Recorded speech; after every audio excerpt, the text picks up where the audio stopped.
Um, we are going to have a moment of silence. I don't even know where to begin. Um, what can I say about since January 20th? It's meant to overwhelm and flood the zone with whatever Steve Bannon calls it. BS would probably be the kindest thing. And, well, we got our work cut out for us. Okay. And I'm glad that this club is going to continue because it has a president. And I know that whoever that president is will continue the work that I have strived to do with people such as Rudina and Lauren Wick. We are basically Region 5 here, and I work closely with them to integrate them with us and vice versa. My predecessor, that was not a priority in that administration and has been for mine. I have no doubt that who I expect to be president will continue that and take it even further than I have because he's the number two vice operations chair, whatever that means, of the HCDEC. Okay. Now, moment of silence and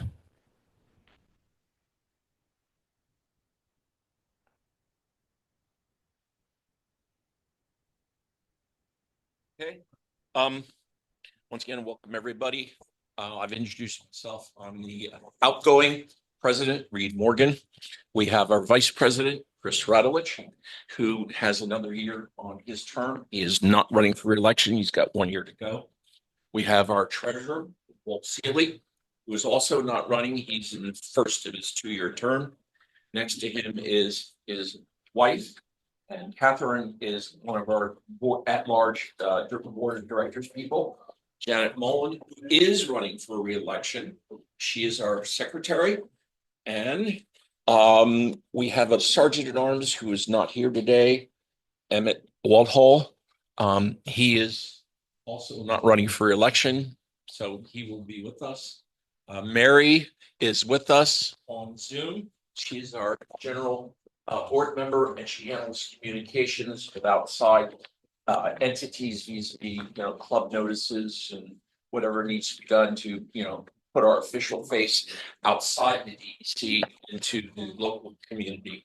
She does a very good job, and she's had some health issues last year, and we're all very thankful that she's able to fulfill her duties once again.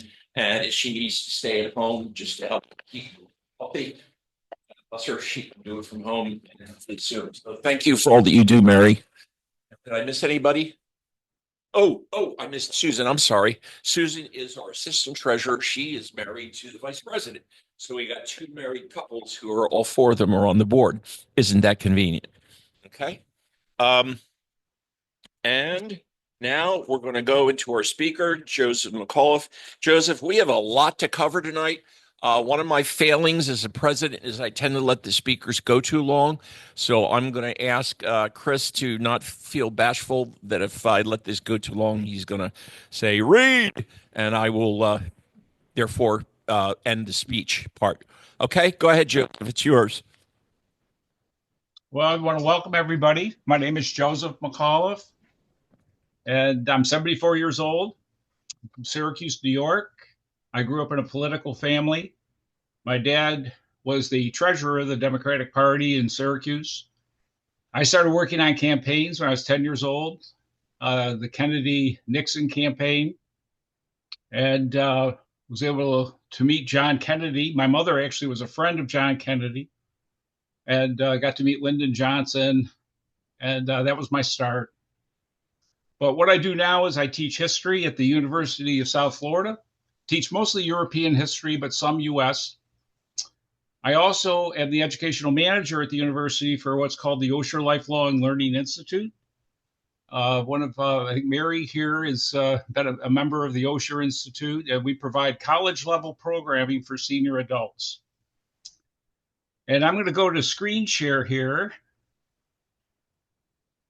And I've put together a PowerPoint presentation that I hope will illustrate the points I want to make today. I'm going to talk about the history of politics in the United States, kind of going right back to the beginning, but it's going to be a very quick survey because of the time limitations, which I respect greatly. And I want to talk, first of all, just about why history is important in relationship to politics. Some of you have heard of Sam Cooke. He sang the famous song, You Send Me, and many others, and probably sang maybe the most notable protest song, A Change is Coming. And in that particular song, Sam says, there have been times that I thought I couldn't last for long, but now I think I'm able to carry on. It's been a long, long time coming, but I know a change is going to come. Oh, yes, it will. I think that's a very poignant statement in light of the present situation we as Democrats find ourselves in. My younger brother Terry was the governor of Virginia from 2013 through 17. He should be the governor now, but sadly lost his last election. But my younger brother Terry started working in the Democratic Party with Jimmy Carter back in 1979. And by the end of the Carter campaign, he was the youngest finance chair in political history. He was like 22 years old. And he basically stayed finance chair from that time on, working with the Mondale campaign, Dukakis, both Clintons, and up to the present. And I only mentioned my brother Terry not to drop names, but I was talking to him last week, and he told me he felt this was the darkest time in modern Democratic Party history. And we recalled the darker times, like, say, in the 80s, you know, when Jimmy Carter was swept out of office by Ronald Reagan. Mondale was routed in 84. And then in 1988, Michael Dukakis was completely drubbed by George H.W. Bush. And things looked very bleak. It kind of reminds me of a line from the movie The Blues Brothers. You know, Jake and Elwood decided to put the band together to raise money for the orphanage. And the guy working at the orphanage was a guy named Cab Calloway. And they come to see Cab, and Cab makes the statement, boys, things are bad. And I think that's somewhat of an apt statement in terms of how many of us feel. And it's easy for us to be somewhat hopeless at this time. And I say all that to say this is where history can come in and help us. The history can serve us in helping us to not be locked in the moment. Like the present moment we find ourselves in is very difficult. There's no doubt about it. We took a severe beating. Our popularity is at somewhat of a low point right now, according to the polling. And but the good news, as Sam Cooke sings, is that there's a change coming. Oh, yes, it will. And there's been other times in history that have been dark times, you know, for our party, but it always fought back. And there's certain lessons we get from history.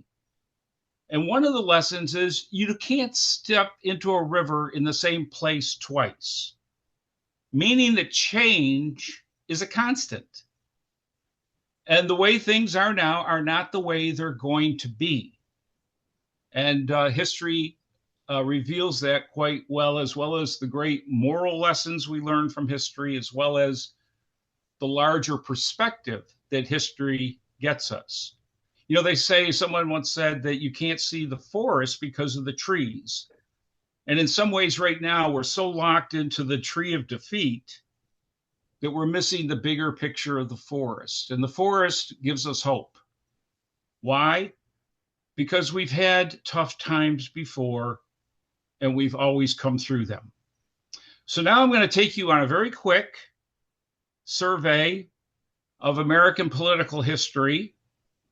And I'm going to start with the history of political parties in the United States.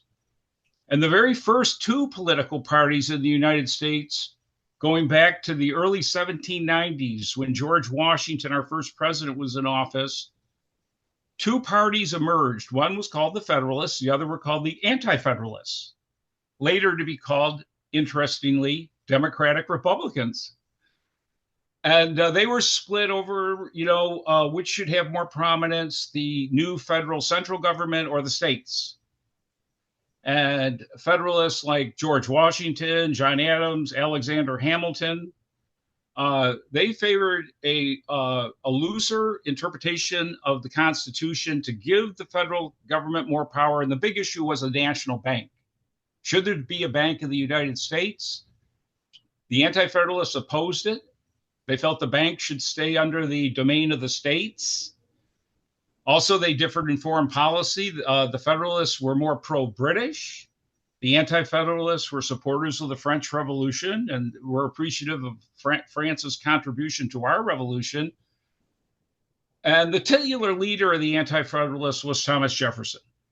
You could say Hamilton was the leader of the Federalists, although Adams and Washington were very strong supporters of the Federalist position. Interestingly, none of the founding fathers, from like Washington, Adams, Hamilton, Madison, foresaw political parties.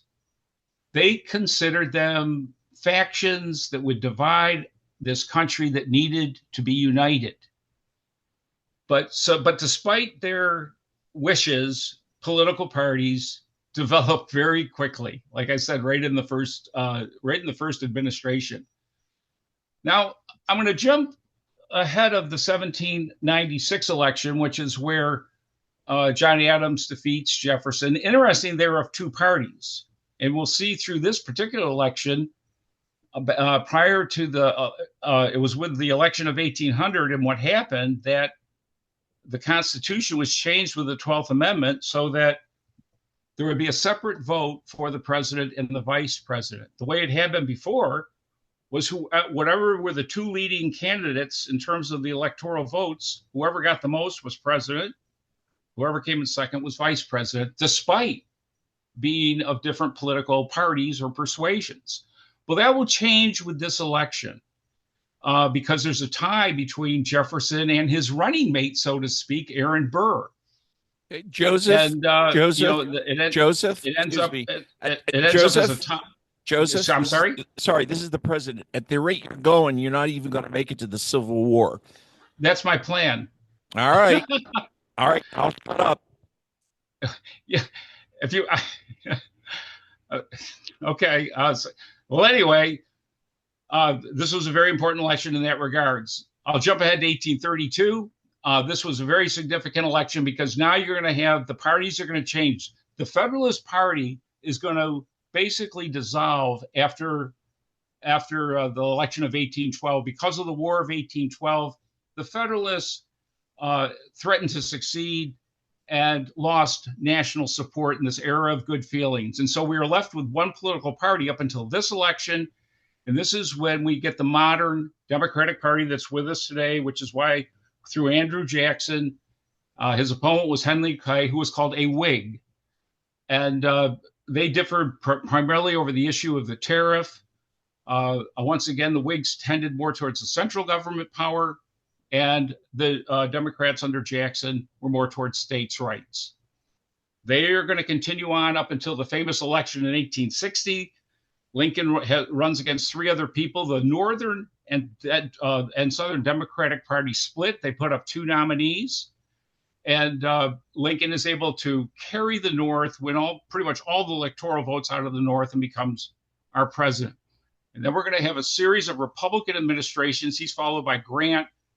And then with the exception of Cleveland getting in there, in the 1880s, then making a comeback, that'll take us up to the election of 1912. This is significant because this was probably the strongest a third political party is going to show through Teddy Roosevelt, who said he never was going to run again when he ran in 1904, but now he decides to run again, but he runs under the Progressive or Bull Moose Party. And progressive is the key word because this is when the progressive movement, which was to address the problems that had resulted from urbanization, particularly overpopulation in the cities and labor problems, progressives supported a number of measures to correct a number of these social ills. Teddy Roosevelt was a progressive. And it should be noted for the incredible work he did with the environment of his time. We owe everything to our national forests, national parks, Teddy Roosevelt. Taft was more conservative, but Woodrow Wilson, because so much of the Republican vote got split, becomes our president. And Wilson also is a progressive. And off we go into World War I. After the war, we go into the roaring 1920s. The economy's booming until it wasn't in the late 20s with the crash. And then we get to 1932, one of the most significant elections. Franklin Roosevelt overwhelmingly defeats the Republican Hoover. And now we have the New Deal, which is going to lead to social programs, the expansion of government programs, both for the economy as well as social needs, things like Social Security, et cetera. Very important. Then takes us, the next, I would say, really notable election is 1964. Democrats are in control pretty much of everything at this point. Kennedy's assassinated. Johnson becomes vice president. And with Johnson, we have one of the greatest expansions of the role of federal government into our society, into our economy, and our social needs through the Great Society of Lyndon Baines Johnson. What's notable about Goldwater is he sowed the seed of what will become Reaganism. That type of conservative. This is also when, because of this election, will be the end of the Solid South being Democrat. And as you all know, probably none of you would have been Democrats up until this time, because the Democratic Party had been the party of both slavery and also of segregation, particularly in the South, of course. But this election is notable for that very reason of the rise of the new conservative Republican Party, Goldwater followed by Reagan, and then again, the expansion of federal programs under Lyndon Johnson's Great Society. Takes us to our 1980 election. Of course, Reagan drubs Carter. He slashes the tax rates, which is a big reason like why we have the deficit problem we do. We used to have much higher rates for people making over $1 million, for example, in the 1950s and 60s. They were tax rate around 75% for the amount of money they made over that amount. Now, of course, those rates have dropped significantly. And Ronald Reagan, now ushers in a new Republican era. And the 1980s will be a time of Republican rule under Reagan.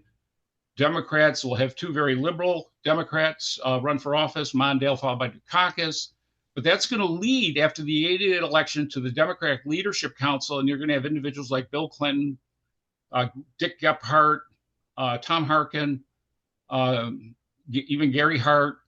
And they're going to move the Democratic Party to the center. Continue to be liberal on social issues, but a little bit more pro-business, less regulation.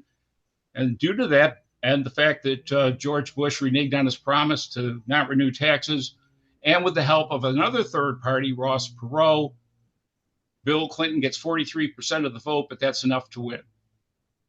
And that's the last particular party, because I know you're all familiar with them up until that point, and I hope I've come in under my time. Good. You did fine. I was about to say 5 minutes, but don't take the extra 5. Well, well, thank you very much. I wouldn't mind taking some questions. Yeah, but could you talk a little bit about the I know I put a lot out there, and I know some of you probably even have some comments or quick questions. Yeah. I'd be delighted. Well, before we go into that, since we've only got like 5 minutes, the Holy Program. Can we talk a little bit about that? What was that again? I missed that. OLLI. Oh, thank you. Yeah, the Osher Institute is wonderful.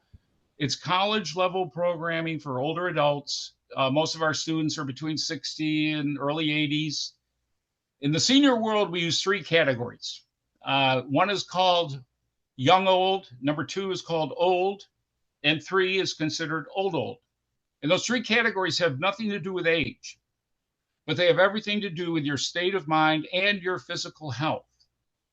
And lifelong learning institutes are like ours, particularly serve the young old. The young old are people like you. Why can I say that? Because young old are the kind of people that get out of the house. They go to meetings. They belong to clubs, associations. They travel. They have a love for education. They're still very active in the community. Their minds are very active, and they're pursuing healthy aging. And that's central to the mission of the Osher Institute, is that we particularly focus as an academic group.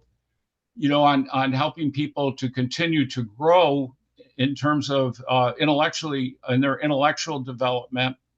But we also are a social group, and people have been able to form wonderful network of relationships, which is such an essential part of healthy aging, is having a network of relationships. And so it's a wonderful academic as well as social group. Like I said, the programming is college level. I have several hundred teachers that volunteer. We deal with every imaginable subject from art history all the way to zoology. We do sciences. We do many languages: Spanish, French, German, Hebrew, and more, Russian, Chinese. And so it's a wide array of academic offerings. I'd be delighted if any of you are interested. If Chris can provide my email to you, I'd be glad to follow up with you if any of you are interested in it. Mary Serling, I believe, is it Mary Shepard? Yeah, Mary would know a lot about it as well as a member. Yes, I was extremely excited about it, and until the COVID happened, and we were kind of put inside, I kind of stopped going. So, but I took so many classes. You forgot to mention the computer classes that you have. Yeah, we have one of the best technology programs in the country. Yeah. Far and away offer more computer technology, smartphone type classes than anywhere else. Right. We're also one of the largest ones. We're in the top 10% of in terms of our size. We have about 1,300 members in Hillsborough County. We're starting to branch out over into St. Pete. We're working with the USF St. Pete campus. We have an open house there tomorrow. And then also just this year, St. Leo's College has up in Pasco County has just partnered with us, and they're providing us with their faculty to teach in our program. They get credit for it. I wish you had more classes in East Hillsborough, like Brandon and this area. I do too. I've offered quite a few actually. I've worked. We've been able to get space at the Regent. Some of you in Riverview. Right. I've worked a little bit with the Brandon Senior Center. There's a First Presbyterian Church right near there on Parsons that also hosts our classes, but it is a smaller area. Right. We're all over the county. I mean, we have members everywhere. We probably have the strongest representation in South Tampa, as well as like the university area, Temple Terrace, over to Carrollwood, West Chase. We're very popular. Okay, let's see if does anybody have any questions they would like to ask? If you're on Zoom, just on mute and say something. Anybody else? I don't think so. All right. Well, thank you very much. That was very interesting, and hopefully we'll get better. Yep, change is coming. And you have to unshare your screen now. Okay, thank you. Here we go. Good. Back to you, Reed. Okay. Now, the most exciting and also, because it's the shortest part of the monthly meeting, is our treasurer's report and our secretary's report. And of course, now they're going to show me up, take 5 minutes each. Okay, our balance as of today is $1,082.53. We've gotten some new memberships and renewals tonight, so that will go up tomorrow after we deposit, but we're hanging in there. Okay. Now, I'm going to give, now it's Janet Mullen, the secretary's turn, and he gave the mic to me and not to her. Oh, I'm sorry. I sent out the minutes, and Chris always puts them on the website. I'm sorry. Oh, you email it? Oh dear. So if you need it, if you ever need it, ask me. I'll send you a copy. All right. Thank you. Sorry. All right. Now, there's really only one item of old business, and it's procedural, but it is real and it is critical. Vicki Lowry would have done this. That's, her division of responsibilities. At the last general meeting, we called from the floor for anyone who either wanted to self-nominate or nominate someone else, as I said earlier, for two positions that will be up for the vote in March. That is for president of this club and secretary. Currently, we have Drew Vaughn. There he is. Drew Vaughn is the only self-declared candidate for president, and Janet Mullen has agreed graciously to run for re-election. So now I will officially ask, not you two, you've already done it, anybody else, either here or on Zoom, that wants to self-nominate or nominate someone else for either president or secretary, this is your second chance. We will do it one more time in March. And if nothing else is added, we will have the election.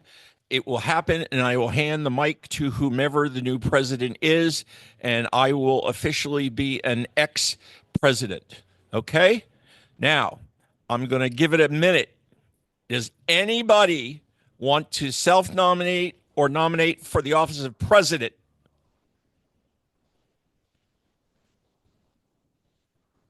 All right, I'm going to take that as a no. And oh my goodness, Emmett Walpole, our Sergeant at Arms, has arrived. I didn't see you. And well, normally you hear him coming a mile away. He's as loud as I am, but more entertaining. But anyhow, that's our Sergeant at Arms, and he is not running for election because he's got another year to go. Welcome. Welcome. All right, now I'm going to do the same thing for the office of secretary. Is anybody going to self-nominate or nominate anyone else? Speak now, or you only got one more chance next month.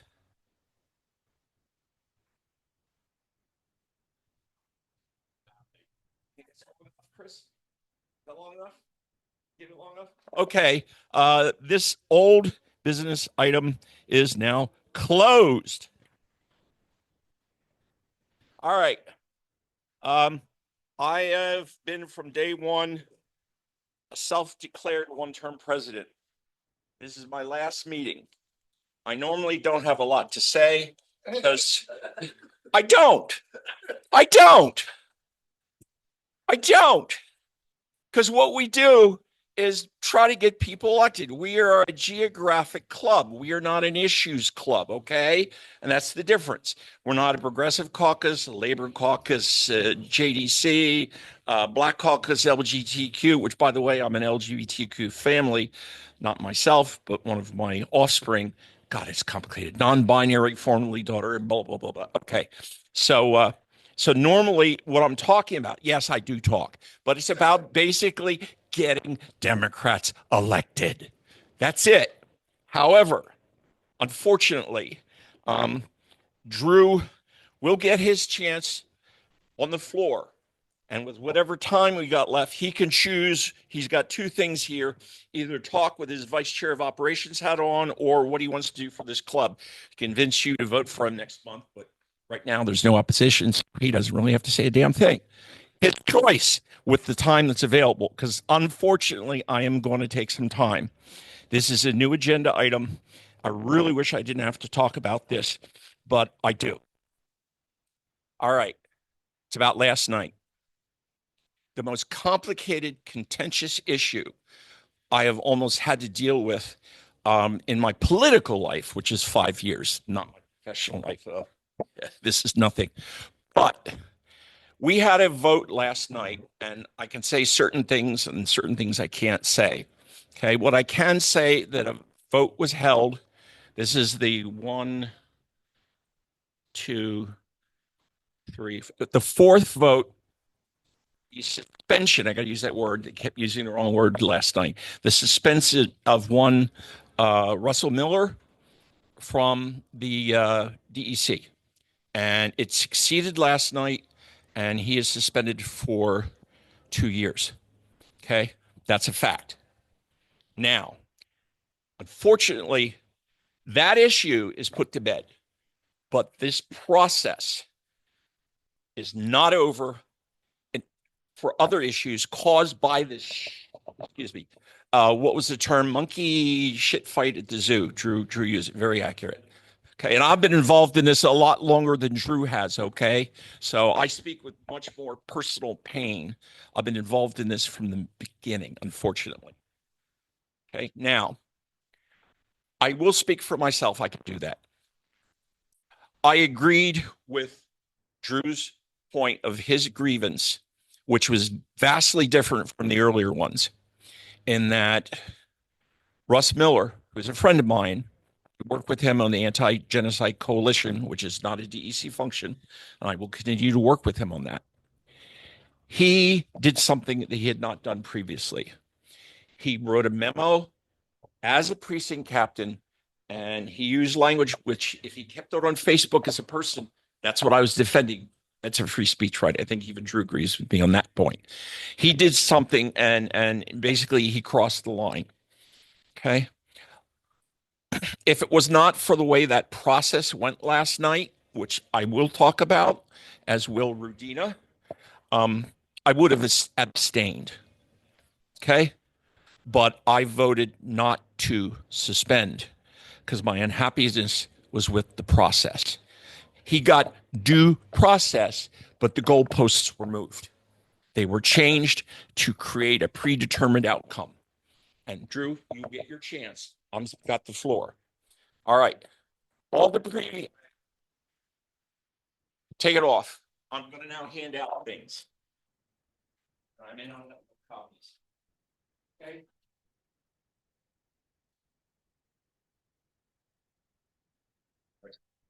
The fight, which was going for a long time, was between the JVC and Russ Miller. And we cannot hear you in Zoom. Could you take the mic? Hand these out for me. Hand them out. All right, just hand them out. What I'm handing out is Stephen Shaken's Facebook post of January the 28th, day after the next to last vote that was lost by them. It was a 2/3 vote, and they did not achieve 2/3. Okay. Last night, the rules were changed to 50% plus one, and it did not go to the general membership, and said it did not have to go to the general membership. That was a moving of the goalpost to create a predetermined outcome. Period. End of statement. Drew will have a different opinion. That is his right. I'm telling you what happened. Okay? Now, Stephen Shaken violated secrecy on the executive, I don't know if it's committee or session, there's two different words, but executive, whatever. You're supposed to keep things confidential. That letter that he sent out violated that confidentiality. Okay? He escaped justice because he's since resigned from the DEC. And a committee chair who last night said he would go after anybody who broke confidentiality when confronted with this evidence said, oh, well, he resigned. We no longer have any control over him, so no punishment will occur. Well, baby, I may be in the same boat very soon. I won't be in the DEC, and there'll be no control over me. Works both ways, baby. All right. There are 7 clubs and caucuses. It's in this letter. Basically, Vanessa Luster was blackmailed. And yes, I use that term, blackmailed. 7 clubs and caucuses said until this mess is cleaned up, or if this or whatever, it said for 1 year, these 7 clubs and caucuses will not lift a finger to help the DEC. That's blackmail. It's in that letter. It's right there. Okay? Before we went into confidential session last night, I am not breaking confidentiality. Okay? Humira Afzal, who's an interim PNFO, Precinct Field Operations, who I'm very close to, have worked hundreds of hours with her, as I have with Gina Richter. She said, oh, Mr. Chairman said you will punish people with confidentiality. Let me give you the proof. There's the proof. The response in the last 12 hours was, oh, he's no longer in the DEC. We can't discipline him. So sad. Hypocrisy. Now, I want, and Humira wants, and the regional directors as a group wrote a letter to the chair and expressed their displeasure with what has happened over the last year, and they made it known. It was posted, it was shared, in non-executive, non-confidential session. So I'm not breaking confidentiality. Okay? And that can be made available. Obviously, Regina Richter is one of the ones that wrote it. Every single regional director signed on. And they basically said, what a shit show this last year has been. Could have handled better from the very start. Actually, Drew said the same thing. Remember, he came in much later, so I don't think there's disagreement there. However, the consequences of that process went further last night. Also, before we got executive confidential session, the chair of the Tampa Bay Democratic Labor Caucus, who they tried to shut her up and go into executive session before she could make a statement that wasn't under confidentiality. And she made the statement, it is not under confidentiality. She railed against the waste of time this process has taken for the last year, all caused on behalf of a special interest group, the JDC.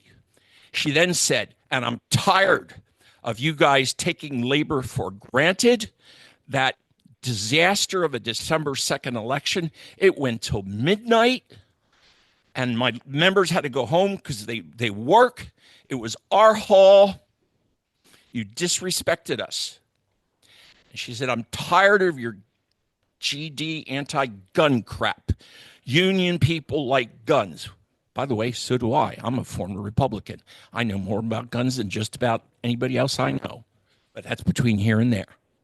She said, quote, depending what happens tonight, on Wednesday, I will dissolve the Tampa Bay Democratic Labor Caucus because I'm fed up with this shit.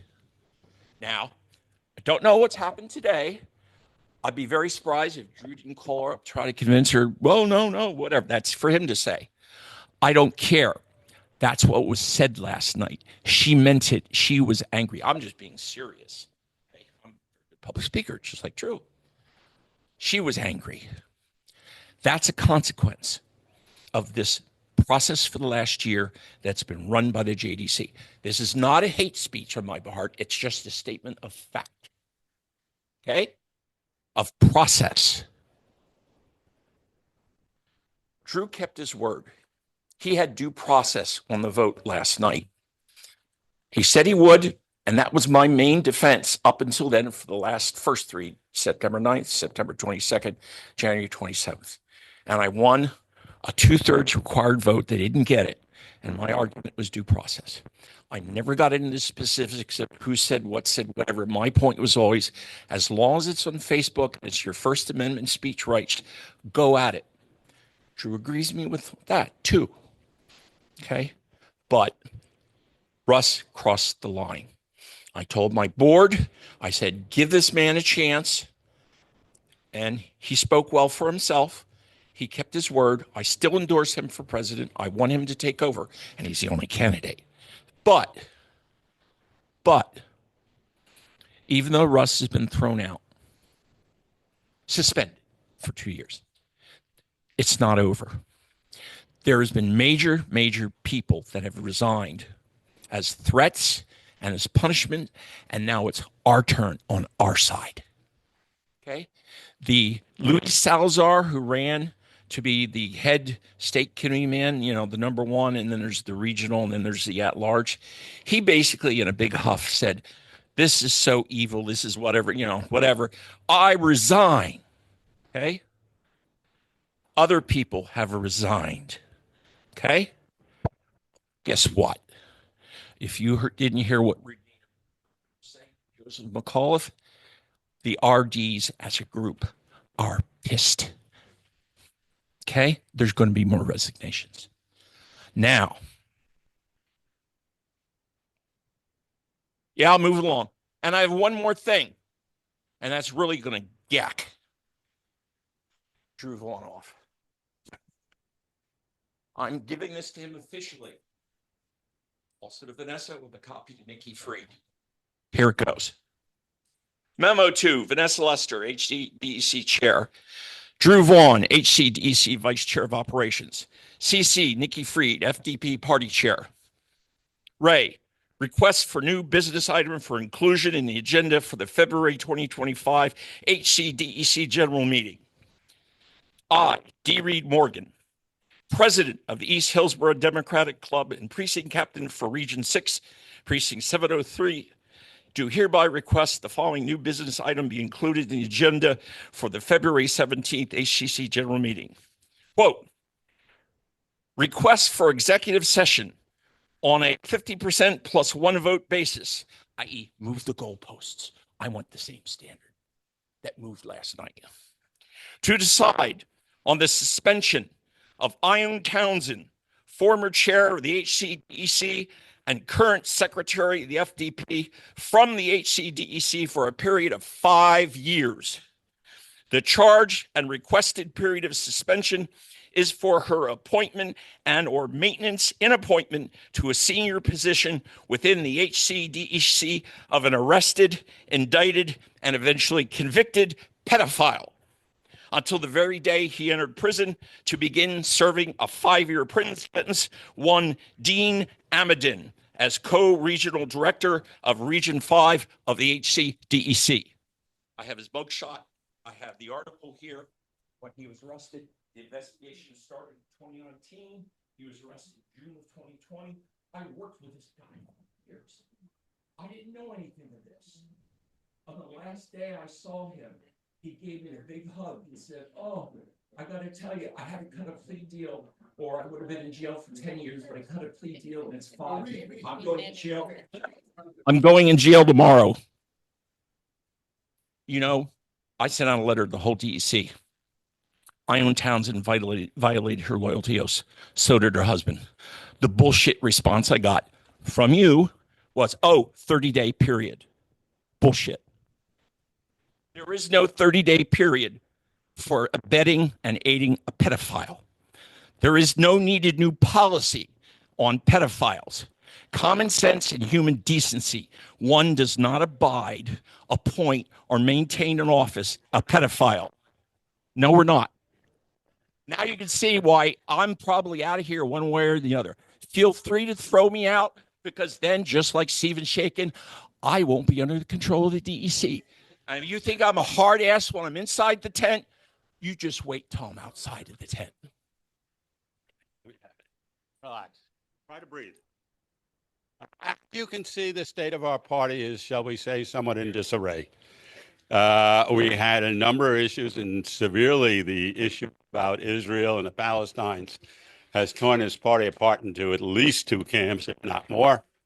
And I'm not sure how we come back with that. There's a lot of stuff I'm not sure. I don't know how we combat Fox News and all their lies. And I'm hoping they're better brains than mine. But then locally, we have this issue where for 7 months, the Jewish caucus has been saying this one individual, Russ, is an anti-Semite. All of us who know him know he isn't, but it's, I don't know. Again, you have people who feel very strongly about the issue on both sides. So we have a lot to overcome in the next 2 years to try and get it back. I know for a fact I saw I was watching one of the news programs, I can't remember what, and they were talking about the Arab vote and how, like in Dearborn, Michigan, which is very much Democratic, they voted for everybody but the president. And the reason why they did that is they knew Trump was going to screw them. They knew that going into it, but they felt they had to make a stand and do something.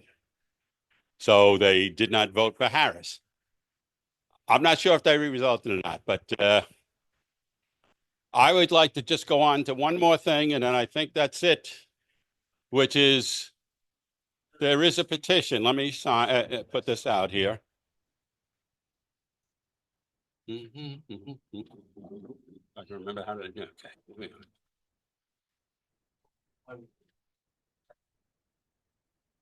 And the issue with this is I don't want to put it on our website unless the club agrees to put it on the website.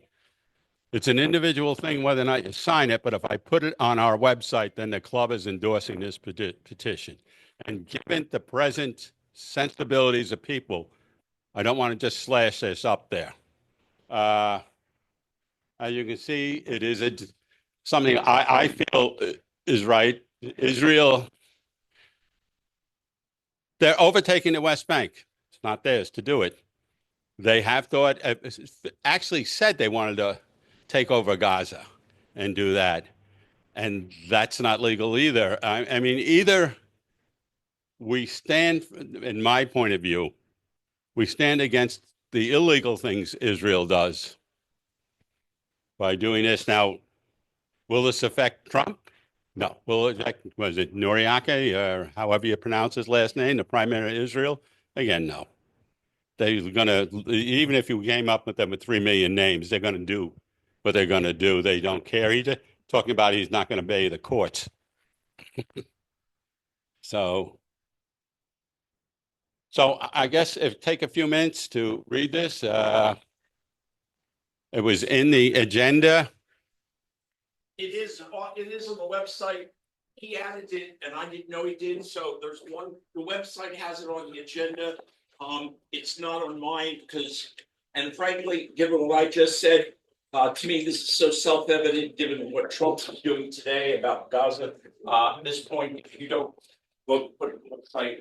So I can scroll this for here, the people here and that. And if we could just take 5 minutes to think about it, and then we'll take a vote and we'll come up whatever we do. Yes.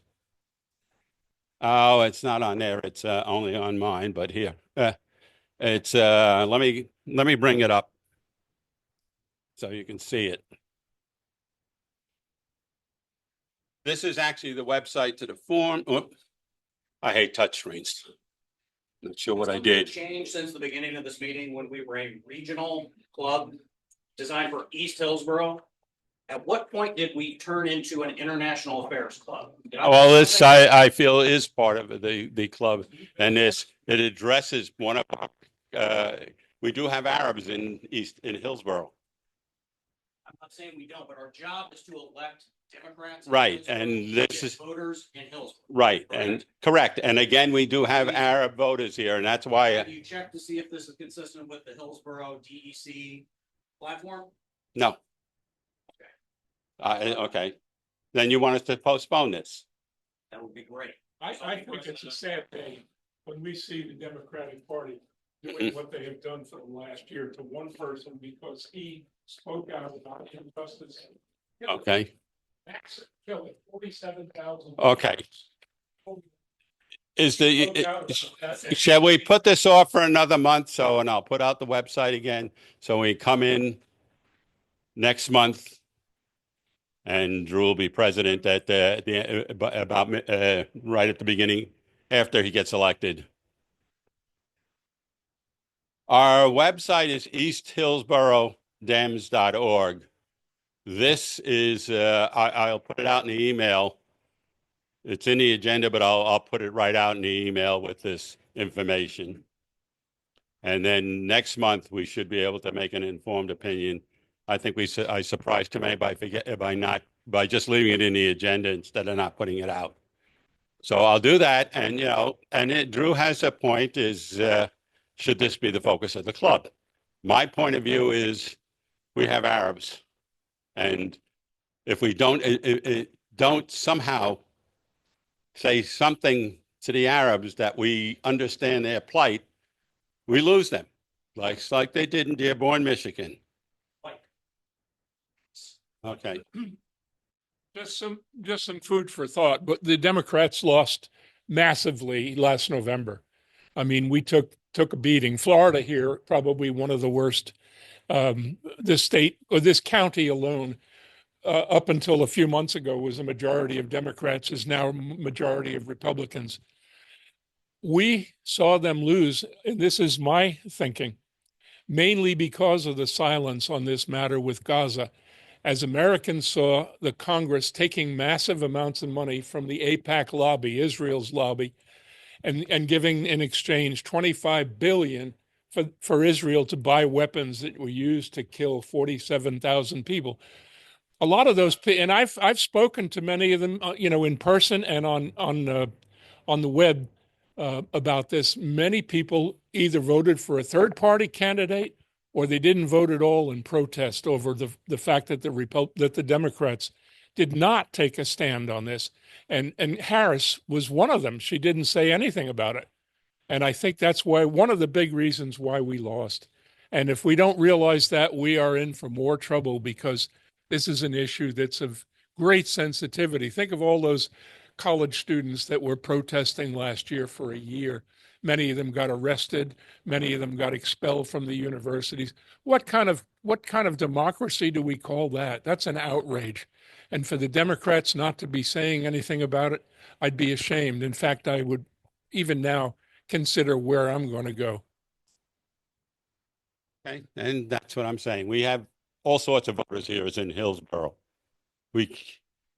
Union workers are certainly a part of it. We can't disrespect groups by being silent on issues that deal with them. It's not the only issue that we have a problem in this country. No, it's not the only issue we have a problem. And I'm perfectly willing to bring up any other issue and that the group. I don't want to put up something up here on our website that What the hell? that we got- write me something. And I'll see with, we have to represent the group. We can't represent ourselves. Yes, and the rule of law will prevail. I have been in this for a long time. And I have to say, I have been thinking rather bloody thoughts over the last couple of years. I don't know about the rest of you, but I'm not a man of violence. Boy, my dreams have been getting interesting. But this is the stuff we should bring up at the meetings. You know, we ask at the end, do you have a topic you want to discuss? And we generally get this. If you have something that's got a bug up your ass, to be blunt, then bring it up at that. When we ask, do you want to talk about something? Do you want to do something? He says we're a social club and we just meet to eat. No, we eat because it's at 6:30 at night and I get awful hungry. I'm here to do something. I am a precinct captain. I go out and knock on doors. Not so much, but because I've never particularly seen to help that. A lot of people don't answer. I much prefer to email, text, and whatever. But if you do nothing except come here and eat, then you're right. We're not doing anything. We need to, if you like to make phone calls, we need to phone bank. If you want to go out and on doors, which is, I expect this, another precinct captain close to me, she was very energetic and I love that. And we went out and knocked on doors. I may have convinced one independent to vote, but you know, this may have. Makes you want for a Democratic Party as a president. I'm all for Harris again, but she's going to have to change her act. Hard to say that. Okay, well, yeah, I don't have a fit. I'm fine. I am fine with most of the people who have run, including her. I mean, I did vote for her, and I think she would have been a great president. But I am not going to be the one to decide that in the primary. When the primaries come, and hopefully we won't have 5 million people in the primary, because without instant runoff voting, if you have 9 people running for the primary, Chairman, you don't want to be president. no. Yeah. Mm-hmm.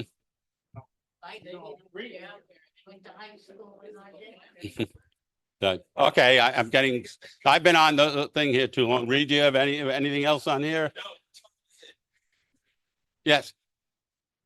It is now Drew Vaughn has the floor. He Okay. can say whatever he wants. It's his turn.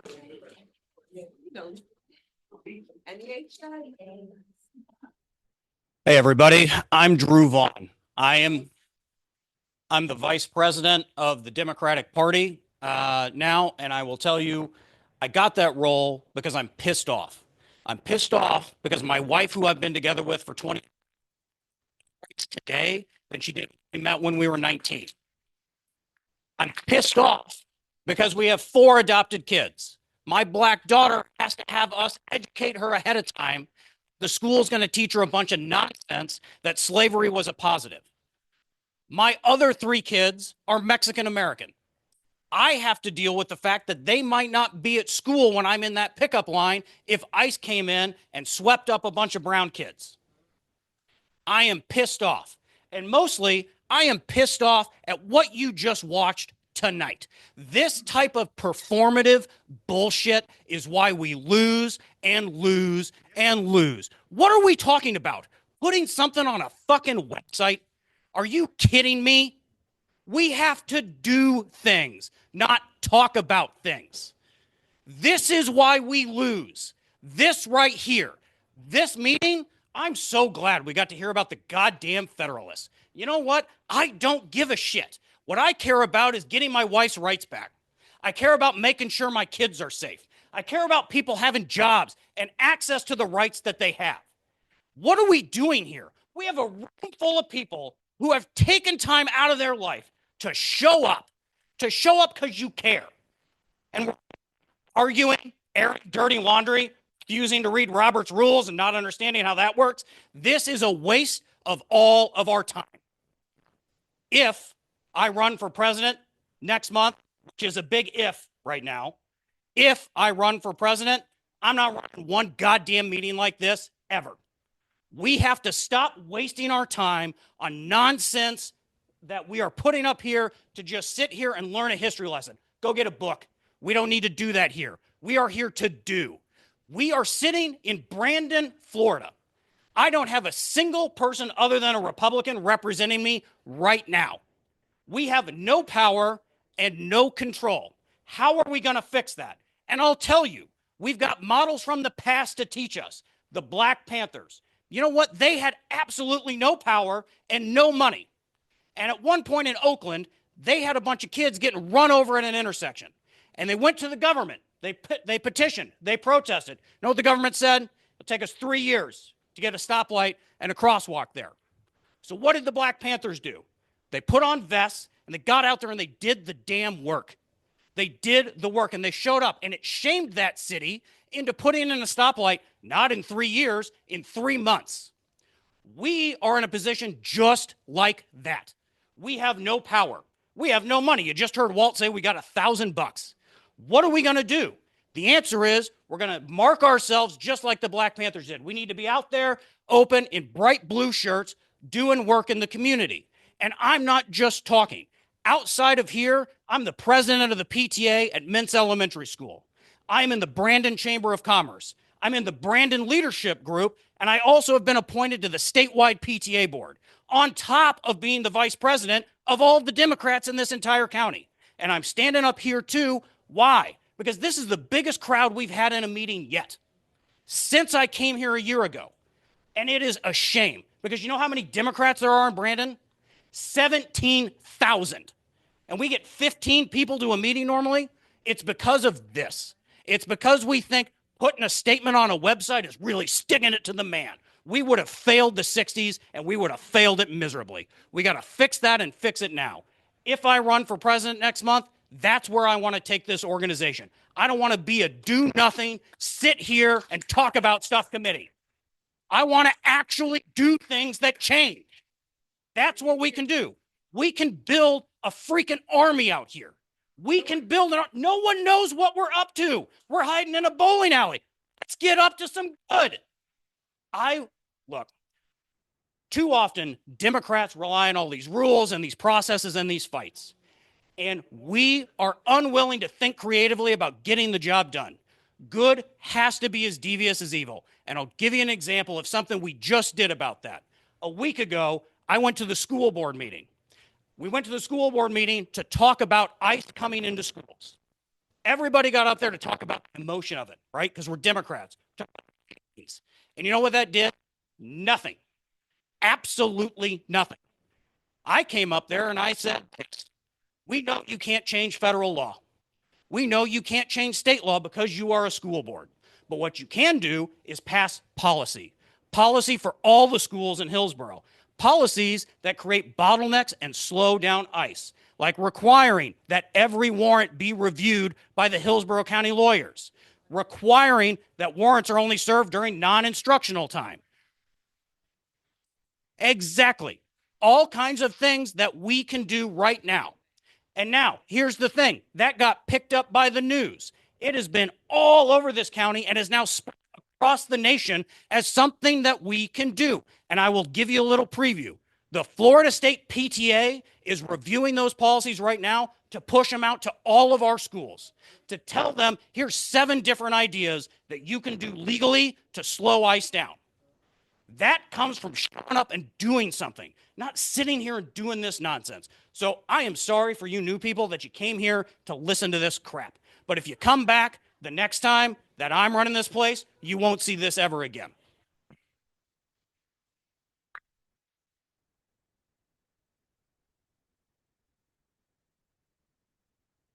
I still endorse Drew Vaughn for president. I've not changed that opinion. We disagree on the other thing.